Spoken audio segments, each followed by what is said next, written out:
A'udzu billahi minasy syaithanir rajim. Bismillahirrahmanirrahim. Assalamualaikum warahmatullahi wabarakatuh.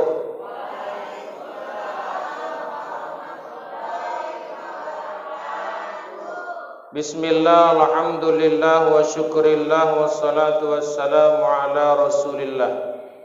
La haula wa la quwata illa billah. Bersyukur kita kepada Allah, alhamdulillahi rabbil alamin. Berselawat kepada yang mulia junjungan kita Nabi Muhammad sallallahu alaihi wasallam. Allahumma salli wa sallim wa barik alaihi. Bapak dan Ibu yang dirahmati Allah, pada malam hari ini giliran saya di masjid ini untuk yang pertama dan yang terakhir. Satu saja. Ya, di Ramadan ini, ya. Saya dikasih pula judulnya menghadapi cobaan hidup. Oh, serem kali. Menghadapi cobaan hidup, berat kali hidup kurbannya. Baiklah Bapak Ibu, Allah Subhanahu wa taala berfirman dalam Al-Qur'an surah Ali Imran ayat 186. La tubulawunna fi amwalikum wa ampusikum, kata Allah. Kalian pasti akan diuji atau dicoba. Fi amwalikum dengan harta kalian, wa ampusikum dengan diri kalian sendiri. Namun sebelumnya Bapak Ibu, saya ingin sampaikan kepada kita, dalam hidup ini jangan kita cepat-cepat berpikir, berpendapat terhadap diri sendiri. Kalau kita terkena musibah, kita ditimpa sebuah bala, terus kita bilang ini ujian kepada saya. Tunggu dulu. Kenapa tunggu dulu? Kita harus mengenali jenis apa musibah yang menimpa kita itu. Seperti yang pernah kita bahas di subuh Ramadan, di subuh sebelum Ramadan, saya kan sudah katakan, kalau musibah menimpa seseorang, sekelompok orang, banyak orang, itu bisa dikategorikan menjadi 3 hal. 1, musibah itu ujian. 2, musibah itu peringatan atau teguran. 3, musibah itu hukuman atau laknat Allah. Jangan terus merasa hebat. Oh, saya sedang diuji. Saya kasih contoh. Ada tukang mabuk, naik sepeda motor kenceng, balap, gak nengok-nengok, udah gak nengok-nengok, dia naning. Tahu naning kan? Fly. Nabrak. Terus kita jenguk ke rumah sakit, kakinya patah. Kira-kira pantas enggak kalau kita bilang, sabar ya mas, ini cobaan. Ketawa setan. Paham enggak? Ketawa setan. Kata setan nanti cobaan. Podo wae mbek aku. Jangan. Kenali dulu musibah yang menimpa itu. Baru katakan itu ujian. Tadi dikatakan,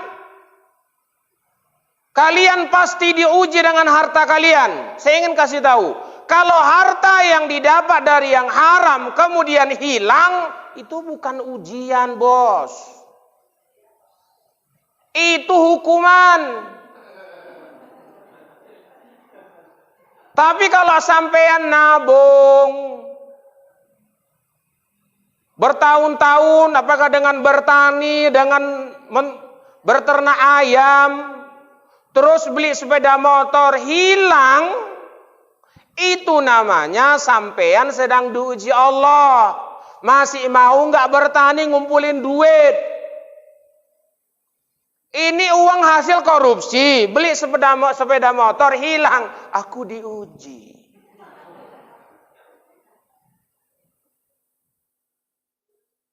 Jangan. Tadi wa ampusikum, dengan diri kalian sendiri. Kita sakit, Bapak Ibu, kita sakit. Sudah tahu asam lambung, buka puasa, pakai bawang cabenya 7. Udah itu pakai pecel pedes. Terus mencret, aku diuji. Goblok. Tapi kalau puasa buka dengan ongol-ongol, tahu ongol-ongol? Gak tahu orang Jawa ongol-ongol, udah jadi orang Batak aja lah. Pakai ongol-ongol, bubur, kita masih juga berarti memang diuji. Besok puasa enggak ini? Gitu loh. Itu makanya dia katakan kalian pasti akan diuji.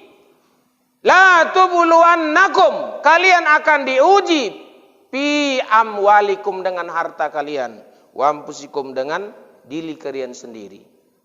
Maka lihat dulu, kenali musibahnya. Jangan cepat-cepat bilang, oh saya diuji.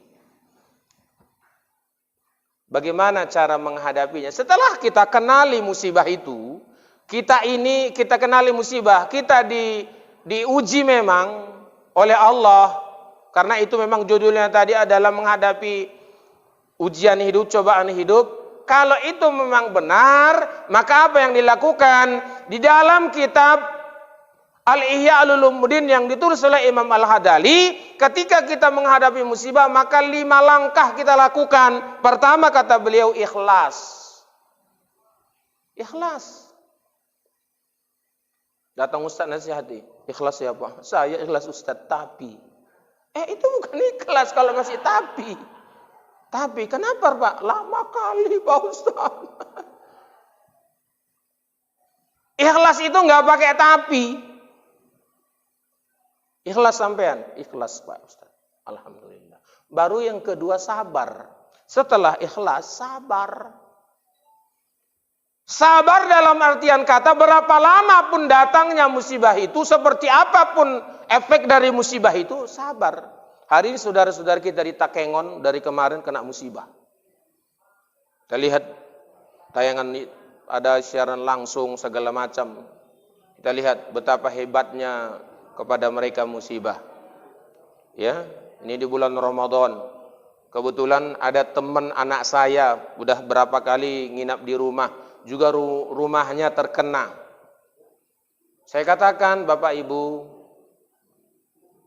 kita semua prihatin dengan hal yang sedemikian itu. Tapi tunggu dulu, apa yang terjadi di Takengon? Saya sudah ke sana beberapa waktu lalu. Di sana rumah mereka kan banyak di lereng-lereng gunung. Jadi rumah itu macam-macam, jalannya pun naik turun. Di gunung itu sudah nggak dapat lagi kayu-kayu besar, sudah ada illegal logging. Semua itu kerjaan pimpinan daerah yang memang bisa dibilang semuanya pada menjadi hantu. Mafia. Saya bilang hantu itu. Jadi yang kena rakyatnya, nanti datang pura-pura bawa beras 3 kilo. Posting. Kayak sekarang kan itu Pak. 3 kilo posting. Inilah pemimpin yang mengayomi rakyat. Buatokmu itu. Palak pula gue rasa jadinya. Sekarang ini kita Bapak Ibu, kita ini di Indonesia bukan diuji oleh Allah. Jangan berpikir kita ini dicoba oleh Allah. Bukan, kita ini dihukum Allah. Pemimpin-pemimpin, kita ini dihukum Allah. Biar paham, ini dihukum Allah kita ini, bukan diuji. Dihukum. Karena hukum kita sekarang tajam ke bawah, tumpul ke atas. Begitulah Bapak Ibu hidup kita ini. Oleh karena itu, kita sebagai rakyat di bawah-bawah ini ikhlas, sabar. Kemudian apa? Setelah ikhlas, sabar, tawakal. Serahkan kepada Allah. Ya Rabb, kami serahkan kepadamu ya Rabb. Kami ditimpa corona hari ini, kami sabar.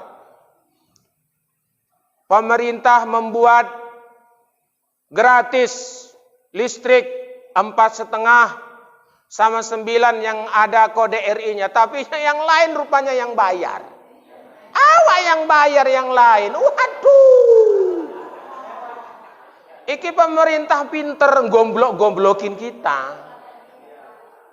Dipikirnya awak goblok, pikirnya awak nggak sekolah. Rupanya kita bayari tetangga. Cuman tetangga nggak ngerti. Aku gratis. Sial awak nengoknya, iya. Aduh, ya Allah, astagfirullahaladzim.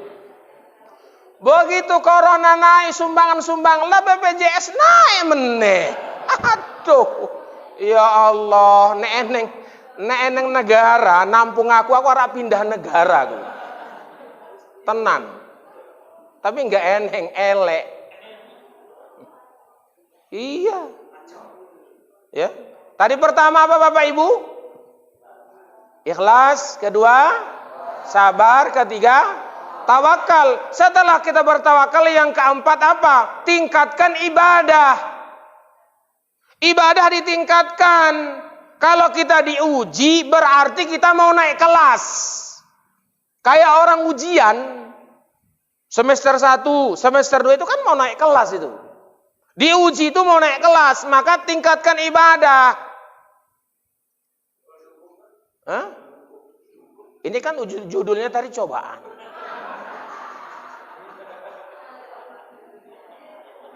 Iya, judulnya cobaan. Nanti kita lanjutkan nggak apa-apa, jam 9 kita baru mulai sholat. Iya, aku yang capek geling ketawa. Awak yang capek. Amplopnya sama. Tambah. Iya, tambah koyaknya. Iya. Memangnya makan YouTube. Yang kelima, Bapak Ibu, kalau kita sudah diuji oleh Allah, maka kita apa yang kita lakukan? Pertama tadi, kedua, tiga, empat, tingkatkan ibadah. Kelima kita ini tetap berusaha dan berdoa. Jangan bilang kita mau berubah tapi nggak ada usaha. Jangan berusaha saja tapi harus la haula wala quwata illa billah. Kita berikhtiar berdoa. Pertanyaan Pak Ketua BKM, kalau kita ustadz dihukum wallah, kalau kita dihukum Allah, insaflah wahai manusia. Kalau sudah dihukum insaf, jangan sampai dihukum di akhirat. Kenapa? Kalau manusia dihukum di dunia berarti dosanya berkurang. Maka bersyukur kalau kita dihukum di dunia ini. Kalau di akhirat mana iso mau dikubur sama dekat kiai pun gak iso jaluk tolong. Pak Kiai aku wis dihantam. Apa kata Pak Kiai? Mampus gue. Rasakno. Makanya aja bandel gue. Maka sebelum meninggal, mari Bapak Ibu. Serius saya mengatakan, walaupun sambil guyon tadi, saya mengatakan, saya ajak, mari kita dekatkan diri kepada Allah. Saya mau bilang begini, belum tentu loh Ramadan tahun depan kita hidup. Belum tentu. Walaupun sehat-sehat, belum tentu. Raya aja belum tentu nyampe. Raya, padahal berapa hari lagi, belum tentu nyampe. Jangan bangga karena udah beli selop. Bangga pula, harus tuku selop Pak Ustadz. Alah, beli mobil aja mati besoknya kok. Apalagi selop. Oleh karena itu Bapak Ibu tingkatkan ibadah. Apalagi ini pemerintah kan menambah lagi masa waktu kita dalam urusan COVID-19 ini sampai Oktober. Tambah lagi. Maka oleh karena itu dekatkan diri kepada Allah. Saya katakan, kalau ini tidak berakhir sampai Oktober, saya yakin negara ini bisa chaos nanti. Kenapa? Rakyat sekarang sudah pening aja. Urusan beras, urusan apa udah pening. Jangankan urusan kue. Oh, jangan ibu pikirin lagi kue sekarang. Jangan marah sama bapak. Pak, kita nggak buat kue. Untung bapak bilang, palamu itu nggak dibuat kue mau. Jangan lagi. Udahlah, makan aja syukur. Dan ingat, ini saya pesankan sama kita. Sukalah memberi kepada tetangga. Tengok tetangga kita. Mungkin tetangga kita lebih susah dari kita. Jangan merasa lebih susah. Jangan bilang, Ustadz, nantilah kalau kelebihan rezeki. Kalau kita bersedekah karena lebih rezeki, sekarang nggak akan ada lebihnya. Kuranginya. Maka berusahalah berbagi dengan tetangga Bapak Ibu. Tengok tetangga-tetangga. Zakat fitrah itu cepat-cepat dibayarkan. Kalau bisa seminggu 4-3 hari minimal sebelum hari raya BKM sudah bagi tuh zakat fitrah. Nggak usah malam-malam lebaran dibagi lagi. Orang nggak mikirin lagi sekarang beras ini penting. Ya, beras ini penting. Ini kan BKM sama petugas-petugasnya kan ini biasanya setahu saya orang-orang yang jadi BKM itu orang-orang sedikit lebih mampu dari yang lain. Biasanya begitu. Udahlah BKM cuma ngambil bagian sedikit aja lah, nggak usah sampai 1/8. Udah kalau memang mau udah kasihkan sama orang miskin semualah. Ikhlas. Walaupun hak kita sebagai badan amil zakat Bapak. Tapi kalau memang ambil ya hak sendiri, sampean ambil sendiri nggak apa-apa, nggak masalah. Tapi pikirkan yang lain. Sekira begitu aja lah Bapak Ibu. Mau saya sampai jam 9? Mau. Cuman nggak jelas ujungnya nanti.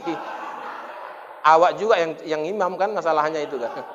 Saya kira begitu. Selamat menyambut datangnya Hari Raya Idul Fitri. Mohon maaf lahir batin. Semua kita berjumpa kembali di dalam waktu kesempatan. Billahi taufiq wal hidayah. Assalamualaikum warahmatullahi wabarakatuh.